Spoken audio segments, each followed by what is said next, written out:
I'm so excited to be here. I told my husband, I said, I hope I don't sneeze because then all the butterflies in my stomach will fly out.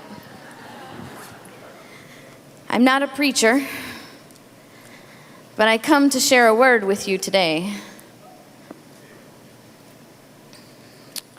I don't know about you, but I need meetings like this. I have become greatly encouraged. Ooh, that's me. That's what I look like.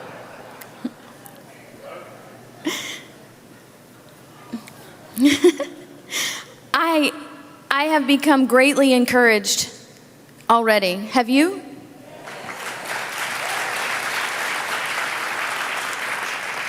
And CL's going to speak, so you know the best is yet to come. But I tell you what, it just thrills my soul to hear people speak with a love for this country and a love for the Constitution. And I'm so proud of Pastor Tito. He's one of my students. I told him, he said when he was done, I wanted to run up on the stage and give him a big hug, but I could hardly hold myself back. But I'm guessing that y'all are here for some of the same reasons I'm here. Because something's not right. Right? You're here because you're concerned. You see an overreaching government inserting itself in our daily lives, into our churches, seeing our liberty being taken from us little by little every day. So gradually that it's taken us quite a long time to wake up and notice and how much we've already lost. We see ourselves every day being ruled over by a government who does not understand, and may I say cannot understand the value of liberty, and refuses to acknowledge that we are a government of the people. Do you believe that this is what's happening? Do you believe that our government is inserting itself in every day and our daily lives, whittling away our liberties and fundamentally transforming this nation into a government that is not supposed to be? Can I tell you something that might shock you a little bit? I don't believe that's happening. I don't see a government inserting itself into our daily lives. I don't see the government taking our liberty. As a matter of fact, I don't see our government doing anything out of the ordinary. I see a government acting well within its character and doing exactly what governments have done for centuries. If truth be told, ladies and gentlemen, it is we who have done this to ourselves.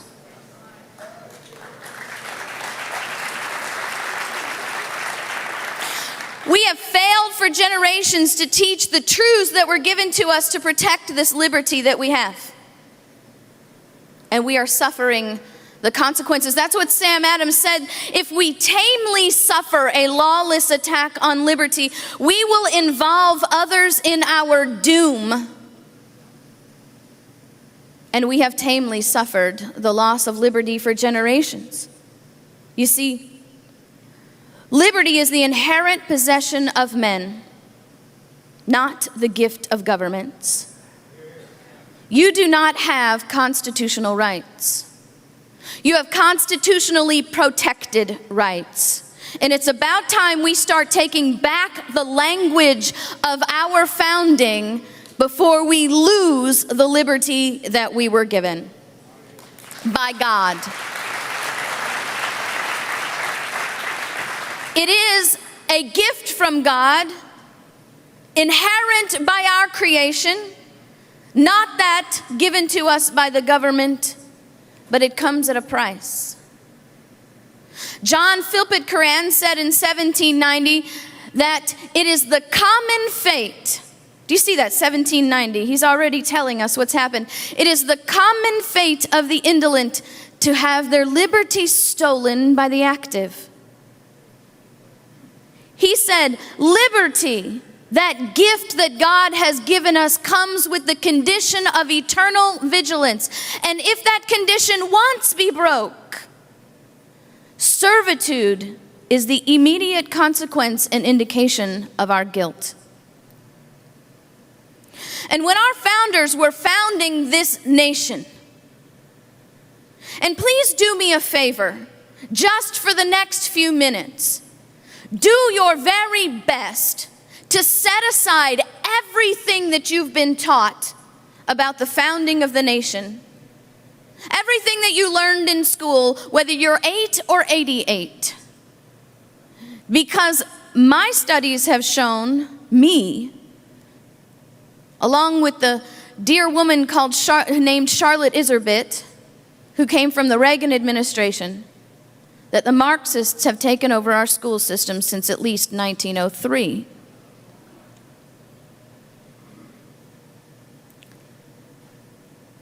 Our founding fathers were not competing for power, but were focused on liberty. If there was one fundamental thing that drove everything that they did, it was liberty. Those in favor of the Constitution were doing that to secure liberty. Those who had a different idea on how to do this were doing this to secure liberty. All you have to do is read the Federalist Papers and the Anti-Federalist Papers. The Anti-Federalist paper number 1 says we're not opposed to this Constitution. We just want to make sure that it secures liberty. And John Adams said in 1765, it is liberty that must be supported at all hazards. I like to point out he didn't say your health care.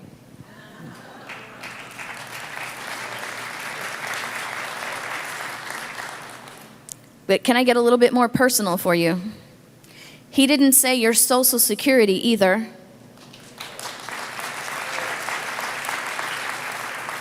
And he didn't even mention your economy. He said liberty must be supported at all hazards because he knew what Patrick Henry said, that without liberty you will have none of these things.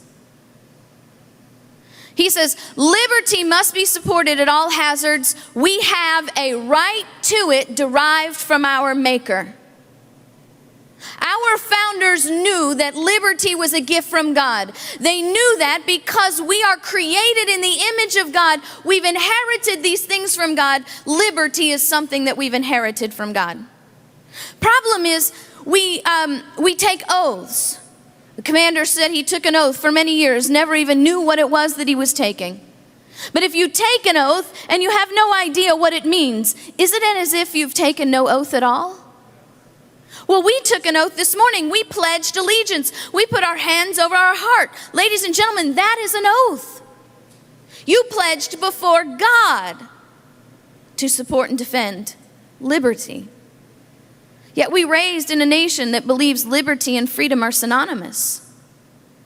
They're not.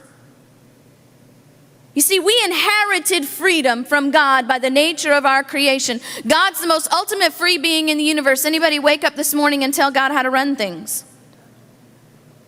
I try sometimes, but you know.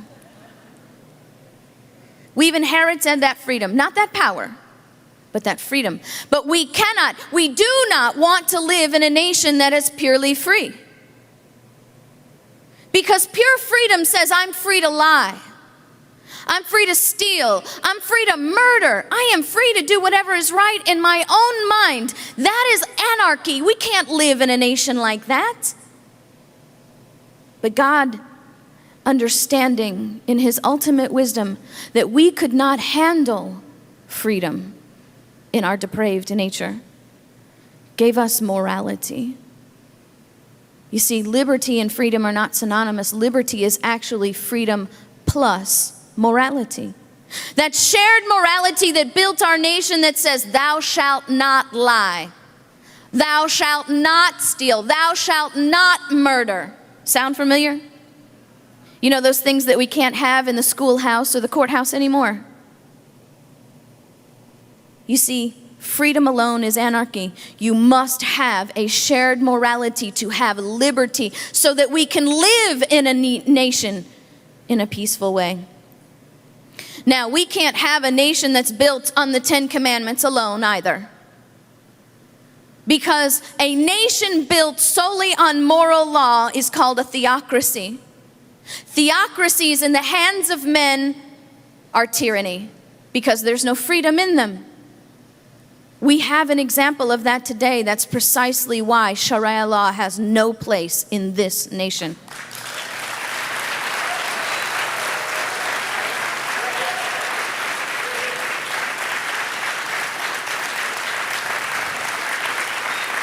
Sharia law is a theocracy.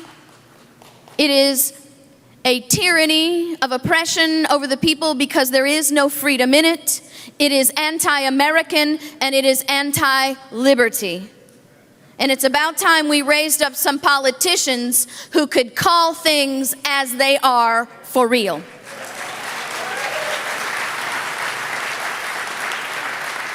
Liberty is a gift from God, and it belongs to us. Government is the creation of man. Our government was designed among men, not over them. Our government was designed to derive its just powers from the consent of the governed and not from the whim of the sovereign. Liberty was given to us by God, not by government. And we are a government of the people, by the people, for the people. And really, it's about time we started acting like it.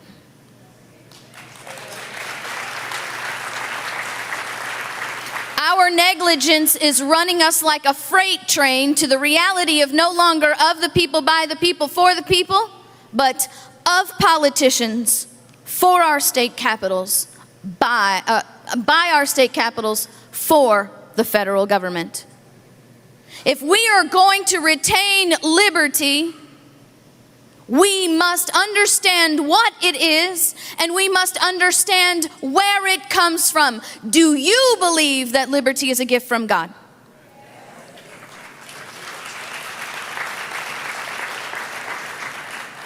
Then as believers, we have a greater responsibility to stand for the gifts of God, because we understand that to whom much is given, much is required.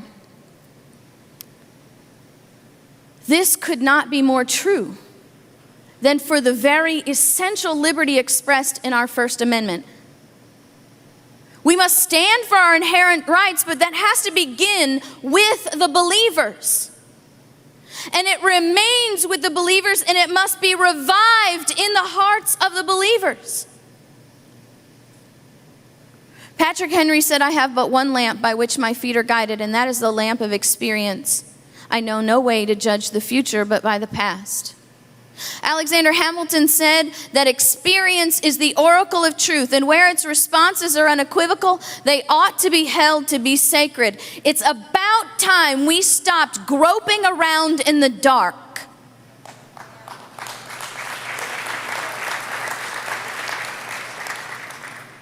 The history of religious liberty in this nation is the history of religious liberty for this world.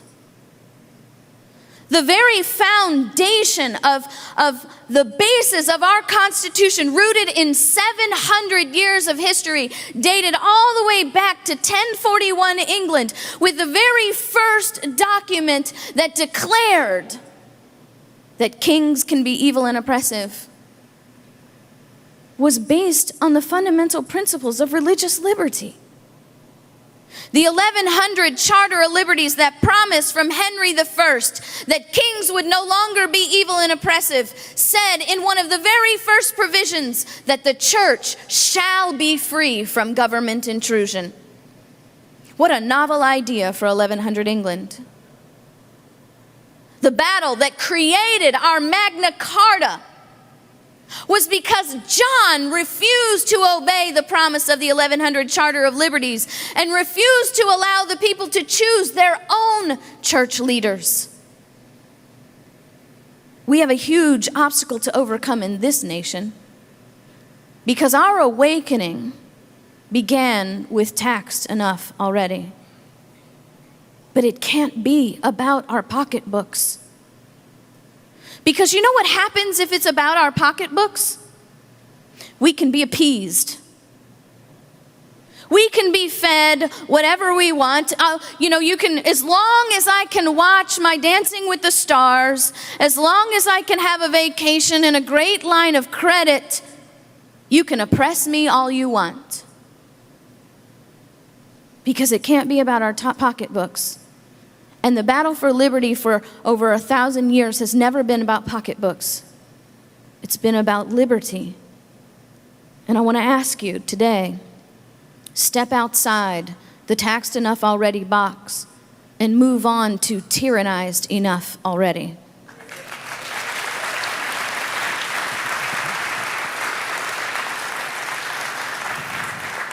Well, in 1621, England had a tyrannical king named Charles I.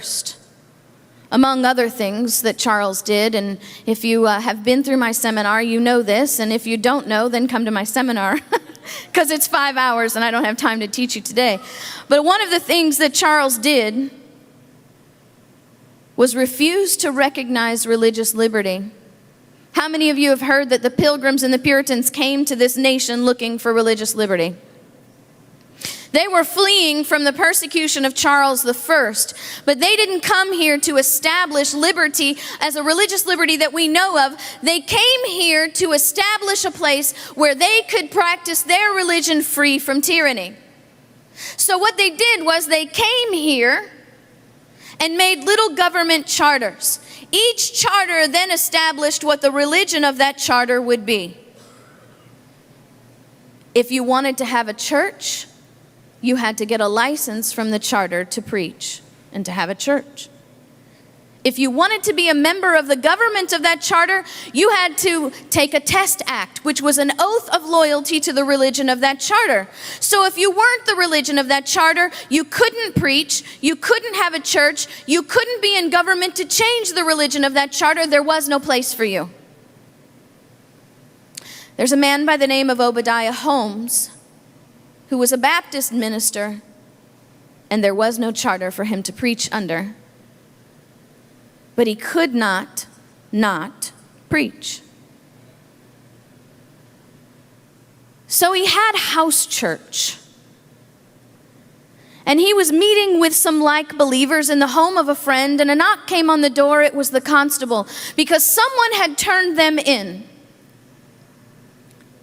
The constable said to Mr. Holmes, "Sir, are you preaching outside the charter?" To which he answered, "Yes, I am." He was immediately arrested and thrown into prison. He was beaten so severely that he had to spend seven days on his hands and knees because there was no other position he could be in to give him any relief from the pain. 7 days for preaching the word of God according to the dictates of his conscience. And that happened, ladies and gentlemen, on this soil. So when it came time for our founders to create that more perfect union after the Articles of Confederation failed, one group of people in Virginia said, this Constitution by itself, it's just not enough to secure this religious liberty that we have to fight for. We need more. And thus birthed the battle for our Bill of Rights. The leader of this group in Virginia was a man by the name of John Leland. He was going to be their delegate to the Constitutional Convention of Virginia, but he was the pastor of the church and he didn't want to leave his flock. So he made a deal with James Madison and said to James Madison, if you will keep the promise that I have put in my heart, if you will promise us that you will fight for a greater protection of religious liberty, I will pull out of this race, my people will back you, and you will be the delegate to Virginia. What an amazing trust they put in Madison. You see, if Virginia did not ratify the Constitution, there'd have been no United States of America. They had the ultimate ace in the hole. And they gave that to James Madison on his word. I watched a film that depicted this. It's called Magnificent Heritage. You can get it. It's a black and white film, and I watched it and I wept. I didn't weep because it was a grand Hollywood production and the writing was magnificent. I wept because I saw before my eyes a nation of people believing that God gave them liberty, it was worth fighting for, and they put the trust in one man to keep that promise, and that man kept his promise. I wept because I could see no one today worthy of that trust. Well, you see, this is where we've come from. How many of you have heard this history? How can you know what liberty means? How can we know and our children be taught to understand that liberty is worth life and fortune and sacred honor if we don't understand that it's more than just a bunch of words on a page? John Adams said, liberty must be supported at all hazards. We have a right to it derived from our Maker, but if we had not, our fathers have bought and purchased it for us with their ease, their estates, and their blood.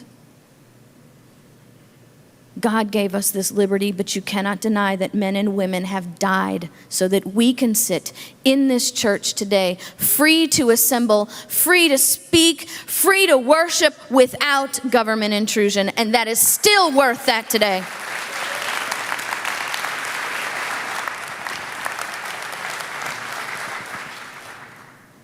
But what about separation of church and state? I mean, shouldn't that concern us all? After all, Thomas Jefferson told us that we should be concerned about separation of church and state, right? Do you know the fundamental principle that drove John Leland and James Madison was this? Every man must give an account of himself to God, and therefore every man ought to be at liberty to serve God in that way he can best reconcile it to his conscience. If government can answer for individuals at that day of judgment, let men be controlled by it in religious matters. Otherwise, let men be free. You see, the founders that were believers knew that one day we would all stand before God. And we would answer for what we did with the gifts that He's given us. And if government could say, scoot over, KrisAnne, hey, I'm the president, God, don't take out on KrisAnne. You know, she was just following my directives. She was submitting to the power set over her. You can give her a pass because she was just doing what I told her to do. Yeah, we know that you had a different direction. You were giving her a different command through your holy word. But I told her to do this and she did this, so just give her a pass. Take your judgment out on me. Leland said, if that can happen, then and only then can the government tell you how to worship, how to make your decisions. But because as believers we know that is not possible, that day of judgment will be individual, will be personal. There is only one mediator between us and God, and His name is not government.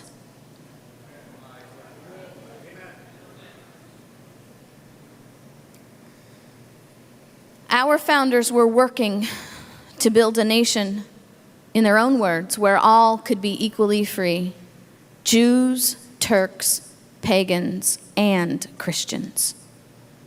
We are a Christian nation not because we are all Christian, We are a Christian nation because we were fundamentally built on the Judeo-Christian worldview. It is the only worldview that will give you the fundamental understanding and the principles that all men are created equal and endowed by their Creator with certain inalienable rights, life, liberty, and the pursuit of happiness. I can say that to you today with a boldness and confidence because I'm not afraid of being charged with hate speech, because I know it's not hate, it is fact.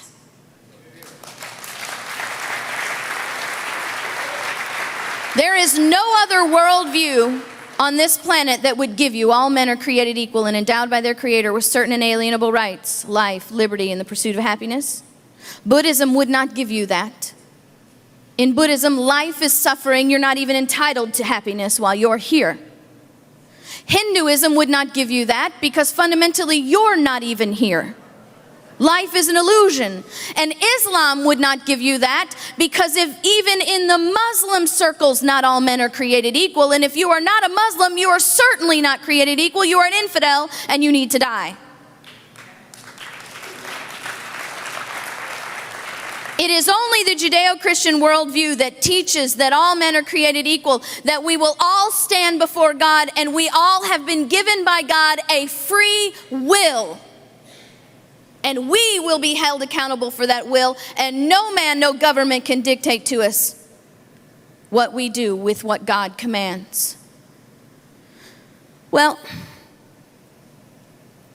shortly after we ratified the Constitution and the Bill of Rights, some legislation was brought forward by some of our dear founders. One of them was Patrick Henry, whose love of God and the Word of God is just amazing. But his devotion interfered with his ability to understand the consequences of his actions. You see, this legislation that they were trying to push forward was a bill to pay Christian teachers with tax dollars. Those against the bill knew that if this legislation had passed, it would have been the destruction of religious liberty just after its birth. Think about this for a minute. When the government pays someone to do something, who is their employer? The government, right? And whose money are they paying their people with? Our money. How do they get our money? Taxes. Do you want the government to spend your tax dollars any way they want to? So they must regulate, right? Can we agree that regulation in the spending of our money is necessary? Now, corruption in regulation is evil. That's where we have the problems. But governments must regulate.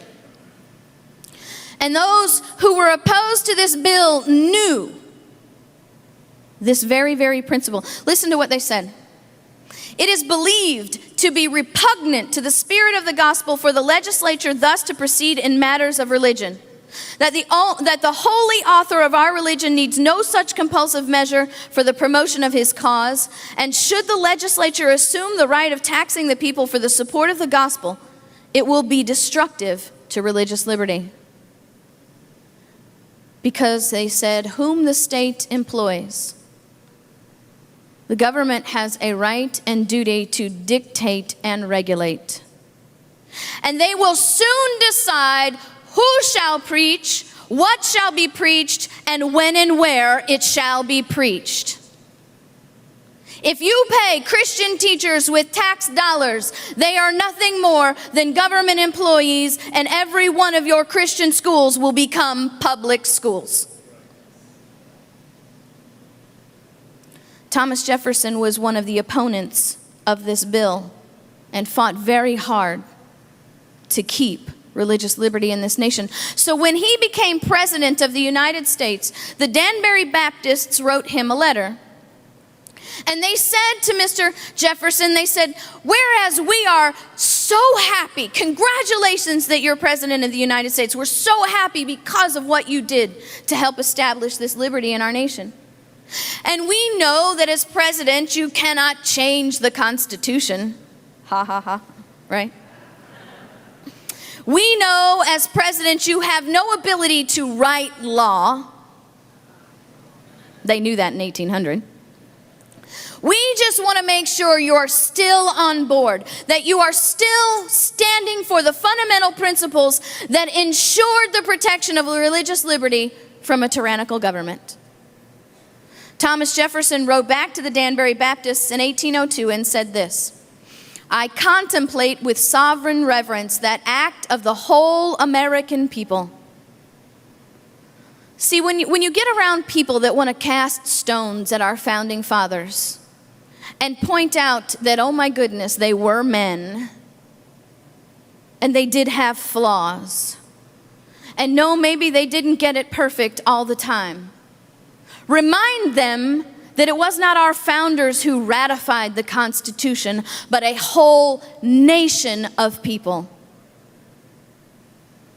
Because even from the beginning, we were a grassroots movement of the people, by the people, for the people. He says, I contemplate with sovereign reverence that act of the whole American people, which declared that their legislature should make no law respecting the establishment of religion or prohibiting the free exercise thereof, thus building a wall of separation between church and state. That's where that phrase comes from, by the way. Now let me remind you that Thomas Jefferson was the one who wrote the Declaration of Independence that said all men are created equal and endowed by their Creator with certain inalienable rights, and made a plea to nature's law and the God of our nature, right? And declared that we should be in submission to the supreme God of the universe. He also said that liberty is a gift from God. And how can the liberties of a nation be thought secure when we remove their only firm basis, the conviction in the minds of men that liberty is a gift from God?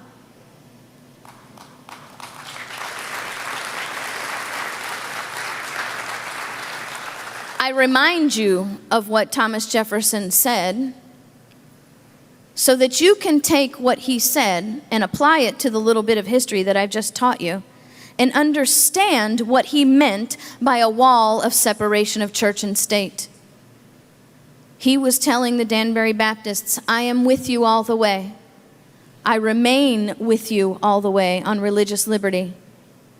He was never declaring that God has no place in government. He was declaring that government has no place in the church.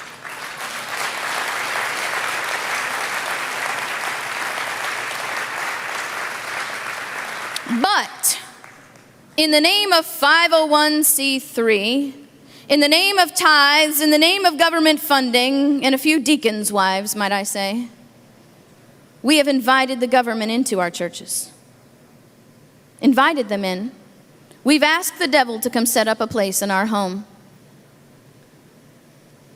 We've invited government to regulate our conscience. We've invited the government to preach the gospel of government as opposed to the gospel of Jesus Christ. And we've abandoned our understanding that liberty is a gift from God and our obligation belongs to God and that gift and not the government.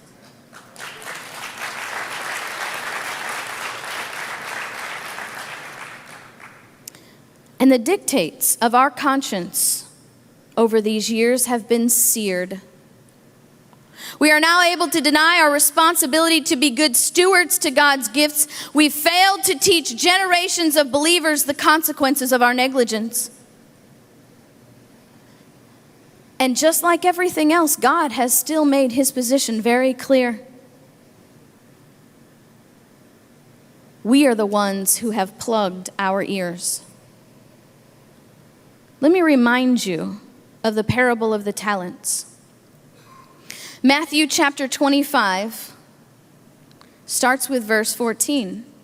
For the kingdom of heaven is as a man traveling into a far country who called his own servants and delivered unto them his goods. Remember, he's calling his own servants and giving to his servants of his goods.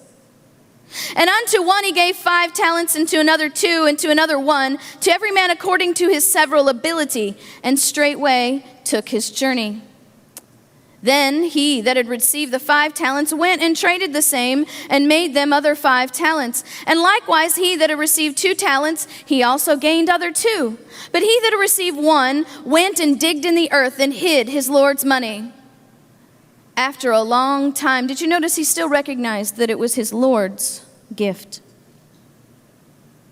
After a long time, the Lord of those servants cometh and reckoneth with him.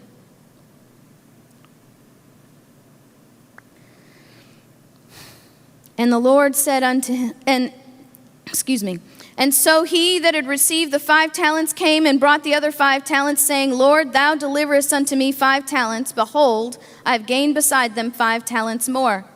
His Lord said unto him, Well done, thou good and faithful servant. Thou hast been faithful over a few things. I will make thee ruler over many. Enter thou into the joy of the Lord.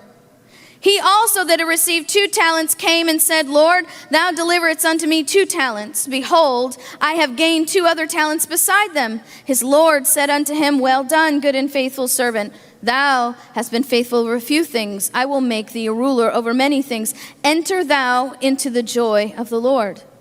Then he which had received the 1 talent came and said, Lord, I knew thee that thou art a hard man, reaping where thou hast not sown, and gathering where thou hast not strawed. And I was afraid, and went and hid the talent in the earth. Lo, there thou hast, that is thine. And the Lord answered and said unto him, Thou wicked and slothful servant, thou knewest I reap where I sowed not, and gathered where I have not strawed? I believe there was a question mark there, actually. Do you know it? Or do you believe it? Thou oughtst therefore put my money to the exchangers, and that at my coming I should have received mine own with usury. Take therefore the talent from him, and give it unto him which hath 10 talents. For unto every one that hath shall be given, and he shall have an abundance. But from him that hath not shall be taken away even that which he hath.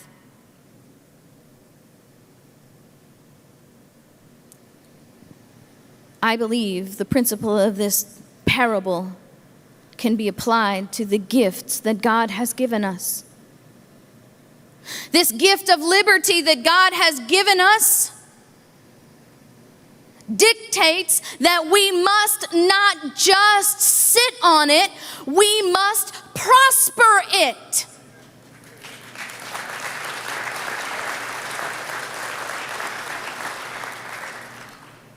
Because there really is just one choice. 2 options, 1 choice. Will we be good and faithful servants? Or will we be wicked and slothful servants? This is the command of God to his servants. The lost world cannot understand this. That's why the command says, if those who are called by my name will repent, my name, we are responsible for the gifts because we're supposed to believe that there is a day of reckoning coming. And children of God, there is a day of reckoning coming. And how will we stand on that day? Where, can I ask you, where do your pastors stand now? Do they refuse to teach the full truth? Do they believe that liberty is a gift from God? I bet you they do, or at least they'll tell you they did, just as the man with 1 talent. I knew that you were a man who promised where you did not invest. But do they believe it? Do they know that America was a gift from God with the purpose of entering into the Great Commission so the light of the gospel could go to the world? If they believe that, why won't they stand? Why won't they speak the truth and tell you that the government has no place touching your liberty? They have no place in your church. They want to teach you that you should not be murdering babies.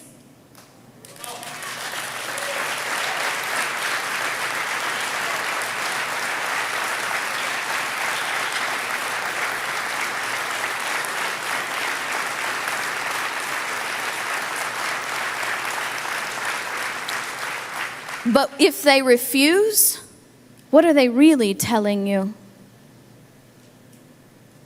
They're telling you that they turned themselves over to idolatry and have violated the first commandment.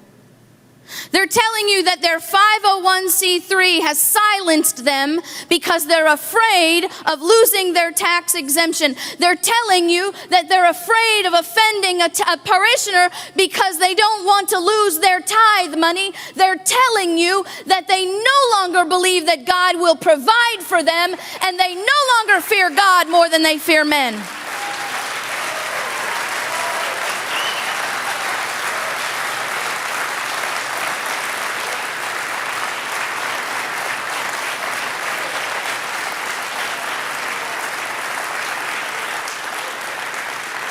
And ladies and gentlemen, the Bible is very clear. God is very clear. It is the people who must keep their shepherds accountable.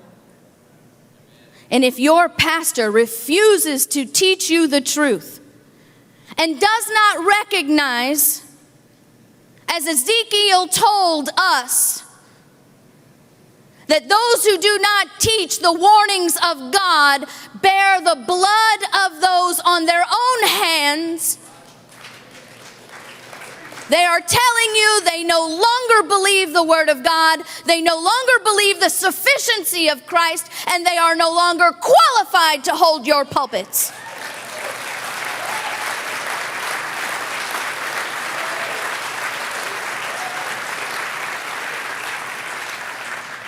And if you don't move your letter and your tithe offering, might I suggest that there is a day of reckoning coming, and you share the blood on their hands.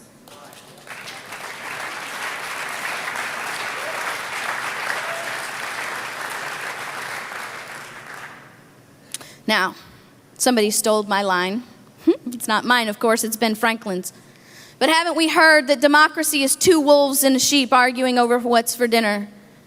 And liberty is a well-armed sheep disputing the decision.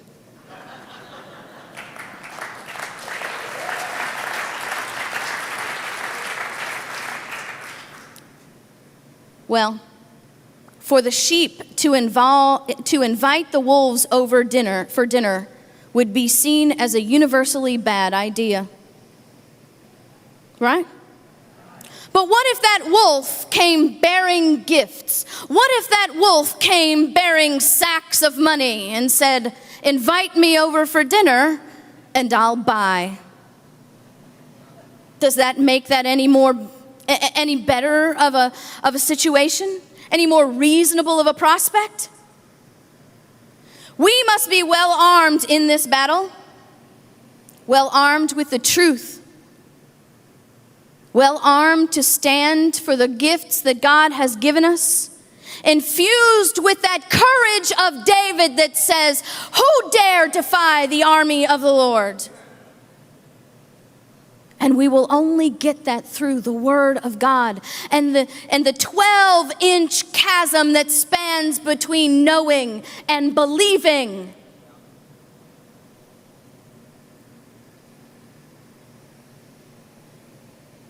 God has given us a gift. Because we are His servants, He is coming back to manage His gifts. The day of reckoning is coming, and we will be held accountable. Choose you this day. Are we one nation under God, or are we one nation under government? Who will your provider be? Those are your only choices. As for me and my house, we will choose the Lord. Thank you.